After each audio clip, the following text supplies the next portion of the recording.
महाराज जैसे आप देवी के मंदिर में कुछ मिठाई लेकर जाते हैं ना, तो थोड़ी सी मिठाई अगर आप देवी के मंदिर के लिए लेकर गए हैं, कई लोगों की आदत में रहता है कि देवी के मंदिर में तुम जो मिठाई लेकर गए उसी में से हिस्सा निकालकर हनुमान को दे देते हो, उसी में से हिस्सा निकालकर भैरव जी को दे देते हो। बोलो यही करा कि नहीं करा? यही करा ना। अब ईमानदारी से बोलो,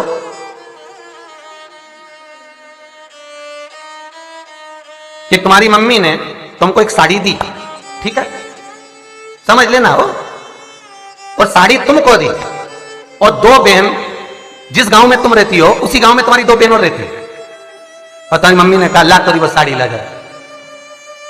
अब साड़ी किसको दी थी? तुमको। साड़ी मंगवा के उसके दो टुकड़े और कर,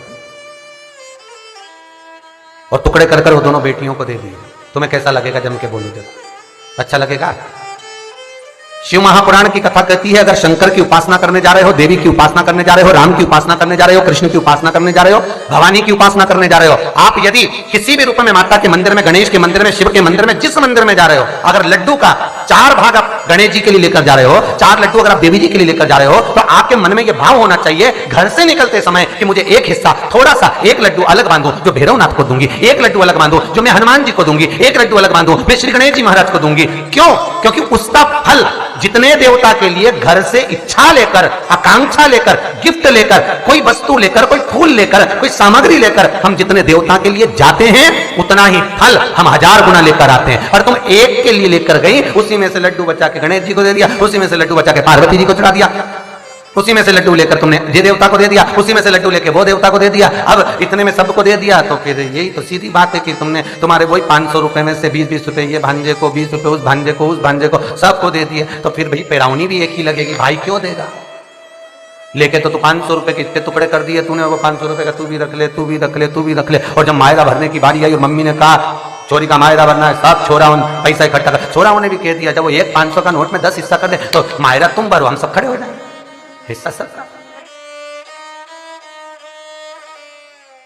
और अगर बहन को निभाना है, मायरा चारों भाई से भरवाना है, तो बहन को प्रेम भी चारों को लुटाना पड़ेगा। बहन को चारों भाइयों के प्रति उतना ही प्रेम रखना पड़ेगा जितना एक के प्रति रखा। भैया कैसा है? बढ़िया, ले मैं भतीजों के लिए सामान लाई, तो भाई को लगेगा, भाभी को लगेगा, बताओ हर बार आती है चीजें कुछ ना कुछ लेके आती है। तो अगर आप माँ कह भी दे कि सबको मायरा बनना है, तो भी भाई कह देगा सुनो मेरी तरफ से मैं अलग से ले आऊंगा, सब सामान लाऊंगा, तुम्हें जो ले जाना ले जा। फिर जो दूसरा भाई कहेगा तुम चिंता मत करो मैं अपना ले आऊंगा, वो मम्मी तुझे जो करना कर, हम अपना ले, तो सब अलग अलग देंगे। अब तुमने एक ही डब्बे में से सबको निपटाया, तो भगवान ने भी एक ही दिया, ले 5000 ले जा।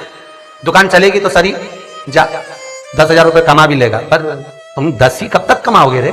सारी सेवा तुम लोग कर लेते हो, पर तुमको ईमानदारी से तो ना तो भोग लगाना आता, ना सेवा करना आती, और ना देवताओं से कुछ लेना आता। जिस दिन तुम शिव पुराण का एक एक क्रम सीख गए, भगवान भी चक्कर में पड़ जाएगा कितनी चतुर हो गई है, बता आपकी बार डब्बा अलग अलग लाई है, मतलब अब सबको देना पड़ेगा। अब अभी तक तो भगवान ही निपटा देते थे, चल एक जगह दे गई तो एक ही जगह कर दी।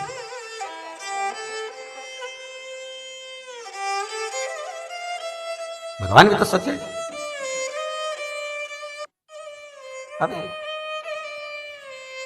भले थाली एक लेकर जाओ मना नहीं, पर उसमें अगर आप भैरव राज को दे रहे हैं, हनुमान जी को दे रहे हैं, गणेश जी को दे रहे हैं, पार्वती जी को दे रहे हैं, तो भाग थोड़ा लेकर घर से ही ये भाव लेकर दे कि मुझे उस मंदिर में और भी देवता है, मेरे को सबको भोग लगा, मैं सबके लिए लेकर दूं। जब समय आएगा तुम सबके लिए लेकर जा रही हो, तो सब भी तो तुम्हारे लिए लेकर आएंगे, सब देंगे। हम सुनते हैं, करना भी चाहते हैं, पर कई बार कई माताएं कहती गुरुजी हम तो बहुत मेहनत करते हैं जी, फल कुछ नहीं मिले। हमने कहा क्या क्या, हम तो खूब सेवा करें, अगरबत्ती भी लगाएं, धूप बत्ती भी लगाएं, इत्र भी लगाएं, शंकर जी के मंदिर भी जाएं, 2 अगरबत्ती भी लगाएं, पानी भी चढ़ाएं, 2 दही भी चढ़ाया, पर भोलेनाथ तो हमारा सुने ही नहीं। और कैसे नहीं सुने? उसके बराबर साधारण, उसके बराबर सरल कौन? चाहे पार्थिव शिवलिंग का निर्माण करो, चाहे घर के अंदर शिवलिंग रखो, छोटा शिवलिंग का निर्माण होना चाहिए। हाँ, अगर किसी मंदिर का निर्माण हो रहा है, किसी मंदिर में प्राण प्रतिष्ठा हो रही है, किसी मंदिर में शंकर का शिवलिंग विराजमान हो रहा है, तो जो जजमान शिवलिंग का निर्माण, जो जजमान प्राण प्रतिष्ठा कर रहा है, जो जजमान प्रतिष्ठा करने के लिए बैठा है, उस जजमान के 12 उंगल से बड़ा शिवलिंग होना चाहिए। अगर मंदिर में शिवलिंग है, कहीं बाहर अगर शिवलिंग है, तो यजमान जो पूजन करे उससे 12 उंगल बड़ा शिवलिंग। हाँ, 12 उंगल से और बड़ा शिवलिंग होगा तो वो कोई दिक्कत नहीं है, उससे फल ही मिलेगा। पर मंदिर के अंदर देव पूजन के लिए जो मंदिर बनाए जाते हैं उसमें 12 उंगल से अगर नीचे का शिवलिंग होता है तो वो श्रेष्ठता नहीं देगा।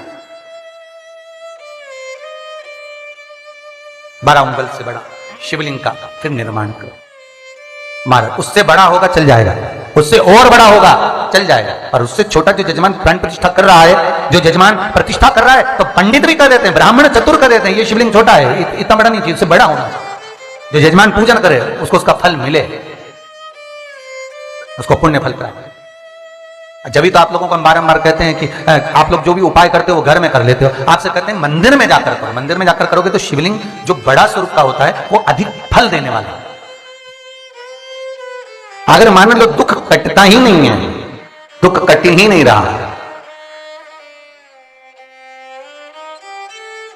मान लो कोई ऐसा दुख आ ही गया कि वो कटने का नाम ही नहीं ले रहा, बहुत हार चुके हम जिंदगी से, वो कट ही नहीं रहा, थोड़ा ठीक होता फिर दुख आता, फिर ठीक होता फिर दुख आता, तो शिव और शक्ति का स्मरण करो। बेलपत्री के पेड़ के नीचे जब भी घी का दिया लगाने जाओ तो 2 बाती एक ही दिए के अंदर, एक चावल का दाना उसमें डालकर अपनी कामना कर कर फिर जलाओ। 3 या 4 सोमवार करके देख लो क्या जा रहा है। अगर मान लो कोई दुख ऐसा है कि वो कटने का नाम ही नहीं ले रहा है, कट ही नहीं रहा है, कभी कुछ तकलीफ कभी कुछ, तो बाबा का शिव और सती का शिव और पार्वती का शिव, शक्ति का शिव, अन्नपूर्णा का स्मरण कर कर लगाओ। जिस मंदिर में भगवान सज धज के बैठ जाए उस मंदिर में 1 लोटा पानी चढ़ा के बता देना तुम, कभी राम जी को, कृष्ण जी को, देवी जी को, देवता जी को, किसी मंदिर में, यही तुम्हारी शिवजी नारायण के जितने मंदिर है किसी भी भगवान के ऊपर जरा पानी चढ़ा के बताना। केवल एक देवता ऐसा है, शंकर भगवान आराम से बैठा है, जब फ्री हो जाओ लोटा भर के ले आना, उंडेल के चली जाना जा। पर लोग इतने आलसी, घर से पानी ले जाना भी बंद कर दिया। मंदिर का ही लोटा, मंदिर का ही पानी और मंदिर का ही शंकर। शंकर भगवान भी मन में सोच रहा है आई काहे को, तेरे घर ही आ जाता, इतना भी कष्ट काहे को करा, ये भी कष्ट काहे को करा, वहीं पहुंच जाता। शास्त्र रीति कहती है, हिंदू धर्म कहता है, पहले के जमाने में वास्तु दोष नहीं होता था, पहले के जमाने में पितृ दोष नहीं होता था, पहले के जमाने में काल सर्प दोष नहीं होता था। क्यों? क्योंकि घर में से, रसोई घर में से 1 लोटा पानी लेकर जाते थे और शंकर भगवान को ले जाकर चढ़ाते थे। जब रसोई घर में से पानी जाता था तो परिंदा जो मटका होता है वो पितरों का स्थान होता है, पितरों का पानी ले जाकर घर में से लेकर जाते थे तो घर का वास्तु दोष और पितृ दोष दोनों पानी में लेकर जाते थे और शंकर को चढ़ाते थे, तो दोनों दोष घर में नहीं रहते थे। आज के जमाने में मंदिर का ही लोटा, मंदिर का ही पानी, मंदिर के शंकर को चढ़ा दिया, और इतनी होशियार, इतनी चतुर, मन में सोचे मैंने बहुत पुण्य कर दिया। शंकर भगवान पहुंचे, सोचे काय का पुण्य करे, ढोंग करे जबरदस्ती का, काय का पुण्य करा, सजज किया ही ना, पल्लू मल्लू ली चढ़िया झोटा तैयार मैयार होकर पानी भरे उंडेल किया जाए।